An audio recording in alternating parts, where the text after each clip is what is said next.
சேர்ந்தவங்க எத்திராஜ் காலேஜில் பிபிஏ படிக்கும்போது மாடலிங்கில் இன்ட்ரெஸ்ட் வருது. 1999 மிஸ் சேலம் மிஸ் சென்னை பட்டம் வாங்கிறாங்க. 2009 மிஸ் பியூட்டிஃபுல் ஸ்மைலுங்கிற பட்டத்தையும் வாங்கியிருக்காங்க.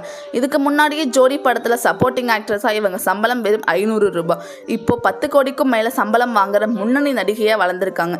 டிவி ஷோ விளம்பர படங்களையும் நடிச்சிருக்காங்க. லேசா லேசா படத்தில் ரீல் லோட் பண்ண வாய்ப்பு தேடி வருது.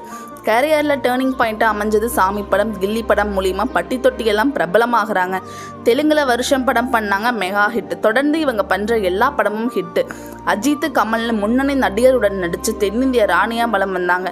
பல சர்ச்சைகளை சிக்கினாங்க. வருணுங்கிற பிஸ்னஸ் மேனை திருமணம் பண்ண நிச்சயம் நின்று போகுது.